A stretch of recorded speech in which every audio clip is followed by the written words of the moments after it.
Ganito na lang. Dito na lang po ikot sa likod. Thank you po. Thank you. Ayan guys, mega long shoutout. Nandito tayo sa Pangasinan. Natuloy na tuloy po yung online registration. At ayon sa ating napag-alaman, 18 barangay po ang nag-participate sa naturang online registration. At syempre, nandito po si Mama Martha Mundong at yung mga encoders na talagang porsigidong tapusin ang pag-rehistro sa ating mga lolo't lola, nanay at tatay. At syempre, kitang-kita naman sa mga ngiti ng mga lolo't lola at nanay at tatay natin na talagang paano ba naman para to sa kanilang benepisyo. 43 billion pesos guys ay nakahanda na health insurance para sa ating mga senior citizens. Ang kailangan na lang ay database ng National Commission of Senior Citizens. Sabi nga ni Attorney Franklin Quiano, ang chairperson ng National Commission of Senior Citizens, baka sa itong buwan na to o sunod na buwan, baka mag-turnover na ng ibang dokumento or obligasyon galing sa DSWD to National Commission. At syempre, pagkatapos ng hirap, syempre, pasarap muna tayo guys. Sugod muna tayo sa Culebra Island. Talaga naman itong Pangasinan ay ang daming tinatago magagandang lugar. Parang mga sundalo kami na nakasakay sa banggang motor na talagang susugod sa West Philippine Sea. So, pagdating doon, excited na po ang lahat.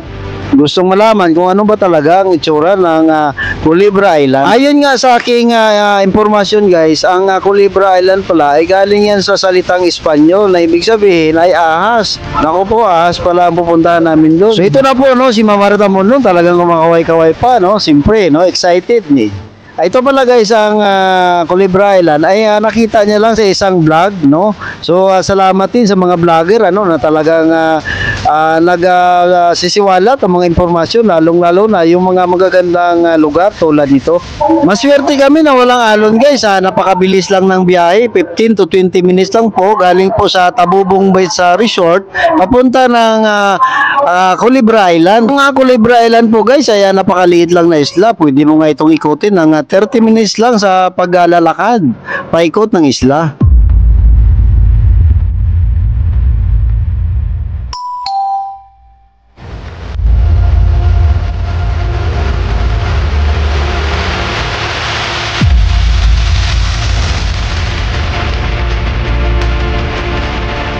At ito na guys, dumating na nga kami, Mala Paraiso talaga. Ang ganda ng Culebra Island na talaga hindi namin maiwasan na tanungin si Mama Martha Mundong about sa isla.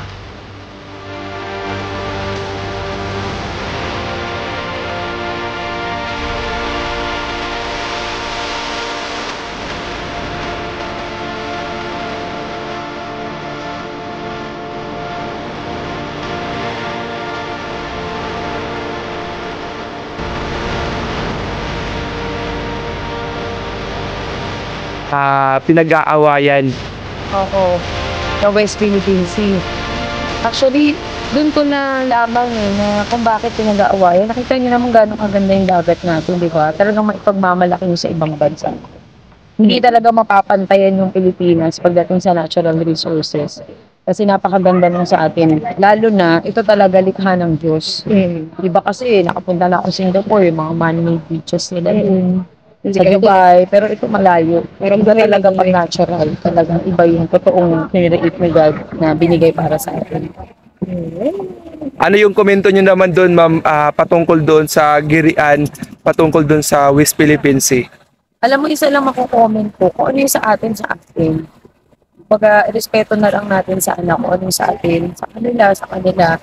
Pero ako naniniwala ako na tayo 7,107 islands.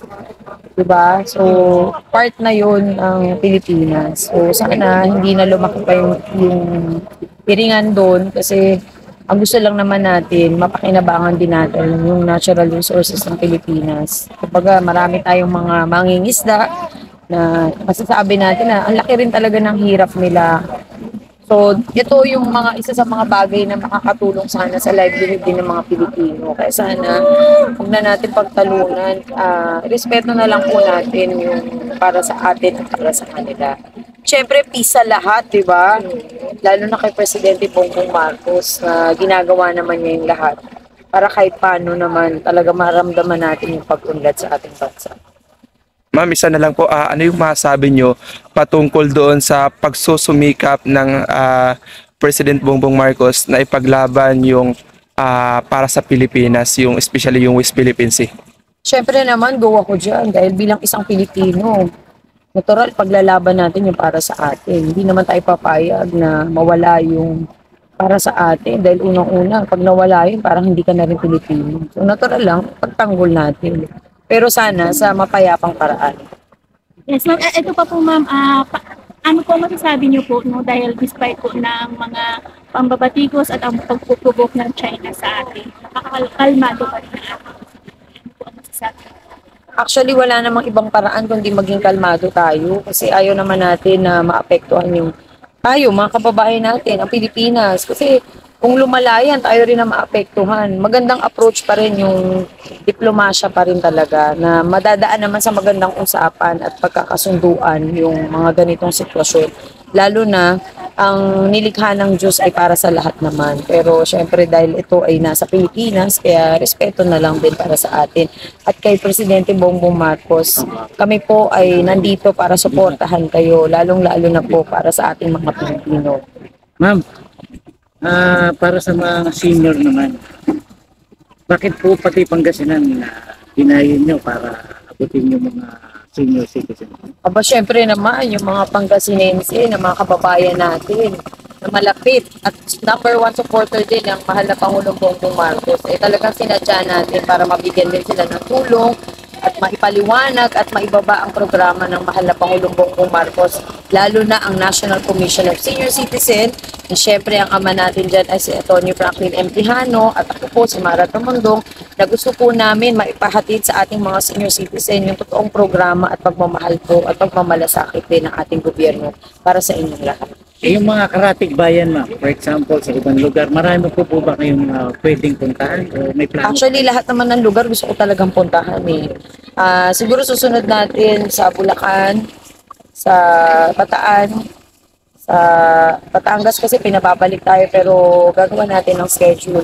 Patikit sa lahat sa Palawan, baka pumunta tayo. Wow. Anytime. Marami nagko-comment, ma'am, sa page ng NCSC. Gusto nila sila rin ma'am.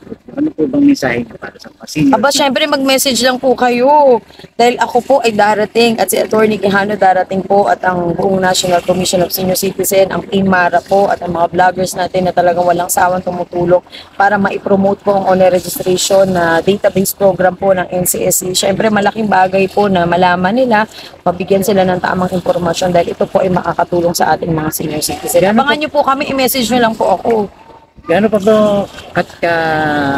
na-expect natin counting para dun sa kailangan? Actually, halos nasa 5 million na yung ating online registration. Siguro, pwede na abot tayo ng 3 million in this year, additional 3 million. Kaya talagang pukpukan po, gagampanan natin yan para makatulong po tayo. Maraming salamat. So, ma'am, ano po ang reaksyon niyo doon, ma'am, kahapon? Nagulat po ba kayo sa dami ng mga senior citizen na talaga naman na mainit ang pagtanggap po sa amin? Actually, nagulat ako, matyaga talaga ng Pilipino, lalo na dito sa Pangasinan, yung mga kababayan natin Pangasinense, na kahit na mainit, imagine naghintay sila dahil gusto nila malaman din kung ano yung karapatan at benepisyo ng mga senior citizen. Sa kabila ng kainitan at gutom din, syempre, lalo na yung panahon ngayon, pero yung mga senior nakangiti pa rin. So ito yung isa sa mga dahilan kung bakit nagpupursige din ako na makatulong po talaga sa ating mga kababayan dahil nabibigyan natin sila ng pag-asa. At the same time, nabibigyan din po ako ng pag-asa na wala namang imposible kung ang mga Pilipino ay magtutulungan para sa isang programa. Ayan na. Thank you so much. Thank you, ma'am. Miss Thank you so Marta Mundo. much. Welcome to Kulibrang Island. Wow. Teka lang po, gusto ko lang malaman ang magiging komento nyo kasi kahapon may nakausap kami mga senior na Yes. kasi nga raw pumunta kayo ng Pangasinan may balak daw po kayong tumakbong senator. Anong masasabi niyo di? Alam nyo, actually po, para sa mga nag-iisip, syempre, hindi naman natin maiaalis dahil alam mo naman, pag tumutulong tayo, laging kinakabit ang politika. Pero gusto ko lang sabihin, alam nyo po, ito na yung pagkakataon natin na gampanan po natin yung pagiging isang tunay na Pilipino, hindi lang isang politician. Kung hindi, ito pong ginagawa natin pagtulong ay bilang isang pagiging tunay na tao lamang po para tayo makapaglingkod. Yung pagtakbo po, secondary lang yan. Ang mahalaga po sa akin, makatulong po ako sa maraming tao. Ayun, yun pa rin Thank you, po. ma'am. Yun pa rin ang dahilan.